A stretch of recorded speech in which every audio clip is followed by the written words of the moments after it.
Welcome to the Worshipped Woman podcast. I am your host, kellykristin.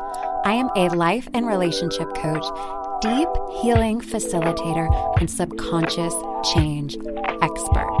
On this podcast, we will dive deep into personal growth, transformation, and relationships, releasing patterns of toxicity, codependency, and people-pleasing as we explore what it means to be the worshipped woman. If you are ready to heal, embody your worth, and raise your standards in life and love, you are in the right place. I am so happy to have you here. Now, let's get started. Hello, sisters. Welcome back to the podcast. kellykristin here. I am so very excited that you decided to press play and tune in to this podcast today. That is not something that I take lightly, and I am truly grateful for each and every one of you. I'm grateful for all of the downloads. I'm grateful for all of the reviews. I'm grateful for all of the support. And today, I am super excited about this episode because, gosh, it's important. And I think that this is something that really has become quite foundational for me with relationships. And it's a concept that I've been playing around with in my mind for a while. And I feel like I have this conversation over and over again with different clients, friends, people, everybody, because it is so important. And I really want to talk about being somebody who reveals the truth of your heart. So I've actually been on a journey over the past few months, really, of revealing deeper and deeper layers of myself, and through embodiment work, through different mentors that I've been working with, of really getting to a place where I can reveal the truth of my heart all of the time.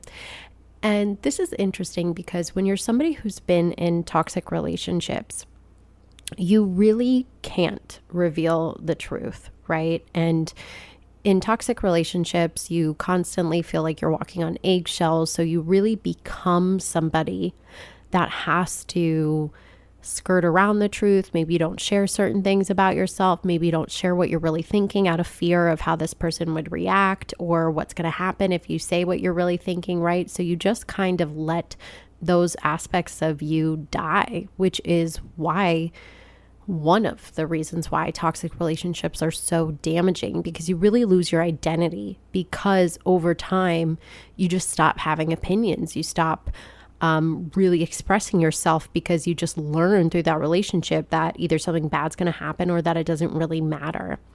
And so when you're coming out of that and you're relearning how to be somebody who can express your truth, there's a lot of fears that can come up, right? There's the fear that, okay, well, is it going to happen again, right? Is this person who says that they love me, are they going to end up hurting me if I speak my truth?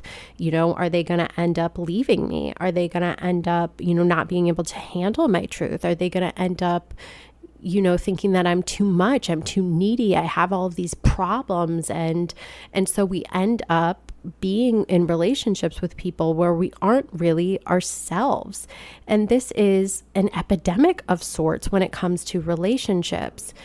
And so one aspect is, if you are that woman that has had to maybe rebuild yourself after toxic relationships, right? You just have to learn that it's okay to speak your truth, right? And then there's people that maybe haven't necessarily been within the toxic dynamics, but they still have a hard time, right? They still have those same thoughts and fears. Maybe they haven't really been in like toxic scenarios, but maybe you've had scenarios before where you've spoken your truth to people and it blew up the relationship, right? And I hear this narrative a lot, like, oh, I ruined the relationship, me needing to have this certain thing ruined the relationship. And gosh, I really want you to take a minute and just unpack that, right? And I want you to unpack that and think about what you're saying here. that if you speaking your truth and what's important for you and expressing what your needs are, if that ruins a relationship, how could that ever possibly be the relationship for you? Really, really think about that for a second. If you had needs and you wanted to express them and that ruined your relationship, blew it up, how could that ever be the right relationship for you? It couldn't. And the thing is this, we all have like these fantasy ideas, right? And we're going to meet somebody and they're going to magically take away all of our problems and they're going to save us and they're going to love us forever and they're never ever going to leave us. And when we live in that fantasy, when we live in the place of we need somebody to be that for us, it stops us from revealing the truth of our heart. It stops us from being who we really are because we're afraid that if we show them our true selves, if we show them our needs, that we might lose their love. And this fear comes down to thinking that, one, we either aren't good enough, right? Or two, that if they can't meet our needs, that it means there's something wrong or bad about us, right? So if you were to express your needs, express your truth to the person that you're with, and they either cannot meet it or do not want to meet it, then you have the option to say, well, this means that something is wrong or bad with me, or it's simply just that you aren't all that compatible. And this, if you guys really get this, if you understand that it really just comes down to you're a person that has needs, and those needs are completely valid. And having needs doesn't make you needy, it makes you human, right? We all have needs. And if you are with somebody who cannot meet those needs, it doesn't mean anything is wrong or bad with you. It just simply means that they either are not capable or they don't want to. And that's their own business. It actually has nothing to do with you. Okay. If you can get that concept right there, that it doesn't have anything to do with you. It has to do with, are you guys compatible? Are they capable of meeting your needs? Are you guys capable of meeting each other's needs? Because if you're not, then you're just not a good fit to be together. It doesn't mean that either of you are wrong or bad, or that there's anything wrong or bad at all. It's just that it is not really a good match. If you started to approach your relationships in a way in which you showed your truth, in a way in which you spoke what you wanted, in a way where you had your strong sense of self, in a way that you revealed the truth of your heart and revealed who you really were because you were not afraid to lose love, I guarantee you that you're going to have relationships that are more authentic, relationships that are more intimate, relationships that are more fulfilling, because you don't have to pretend to be something that you're not, and you don't have to pretend like you're okay with certain things that you might not be okay with. And so I really want you to think in your relationships, how much are you pretending or accepting that your heart says no to? And if you couldn't lose love, because, and here's the thing, and this is why having personal embodiment practice is so important, is because the love actually comes from you. It comes from within you. You always have love within you. And the love that you feel when you're with another person is the love that's emanating from you. It's the love that you are giving. So if you couldn't lose love, because love is never lost, you are an embodiment of love. If you couldn't lose love, would you express yourself differently? Would you say things that you don't say? What would be different if you couldn't lose love?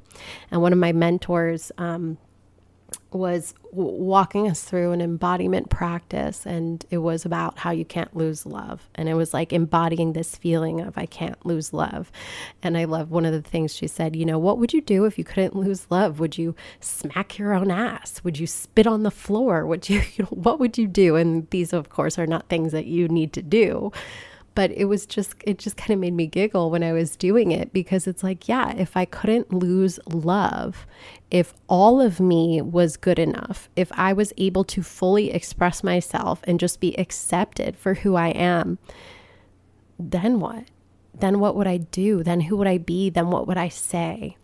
And so I really, really have been trying to show up in that energy in my relationship and show up in that way where, no, this is the truth. This is how I'm feeling, and this is what I need. And there's, of course, a million ways to express ourselves.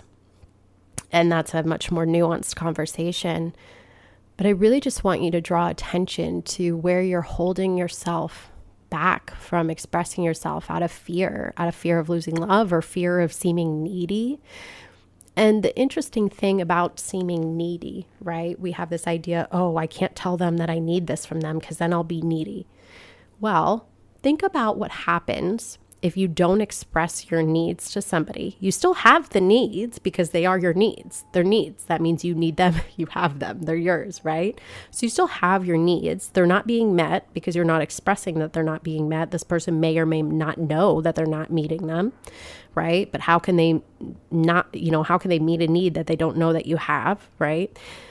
But so you don't tell them because you're afraid that you don't want to seem needy. You don't want to rock the boat. You don't want to, quote unquote, ruin your relationship by, being nitpicky or whatever it is, like the 100 reasons that we have for why we don't speak our truth. But you just end up being very unsatisfied. And then what happens over time is, because your needs are getting met, well, now you're building up resentment, right? Now you're building up resentment within yourself because they're not meeting the need that they don't know that you have, right? But you're building up this resentment. And then what happens? Well, now you start being, your attitude towards them starts to change. Your energy towards them starts to change. Your energy towards the relationship starts to change. Maybe you start fighting more. Maybe you start bickering. Maybe you start, not being happy and not satisfied. And then how do you think that energy affects this other person that you're with? And that's all because you couldn't express what's actually true for you. Whereas if you just learn how to express what is true for you and you live in that space, and you have this, mentality of like, this is me, this is what I need. Either you can meet it or you can't. It doesn't mean that we're right or wrong. It doesn't mean either of us are bad. It just means maybe we're not that compatible if you can't. But wouldn't you rather know that? Like if somebody can't meet your needs or is not willing to meet your needs, wouldn't you rather know that and be able to move on with your life? Versus staying in a relationship where you're not satisfied and pretending like you're happy, or staying in a relationship where you have all these resentments building up. Because that's the choice. And if you want to live a life where you have really incredible relationships and a really deep love, you have to be willing to do the hard thing. You have to be willing to reveal your heart. And I know I can make it sound a little simple. Well, it is simple, but it's not easy. It's not always easy because we have to get over those fears. But guess what? You can do things when you're afraid. It's called courage. Courage is doing things when you feel fear, and you do it anyway. And so if you tell yourself, I am a courageous woman, you tell yourself how courageous you are, you tell yourself how brave you are, and you do the things that scare you, that's actually how you're going to end up having some really amazing experiences with people and having a really, really deep love. So I hope that you found this helpful today. I know that it has been something on my heart that I wanted to share with you. So if you liked this, please take a screenshot. Let me know that you're listening. Tag me on Instagram. You can find me at Miss MS kellykristin. If you want to share it with another sister that needs to hear this, I am so, so grateful for each and every share. Of course, if you want to leave a 5-star rating and review on Apple Podcasts, I would appreciate that so, so much. Thanks for hanging out with me today. I love you, and I'll talk to you soon.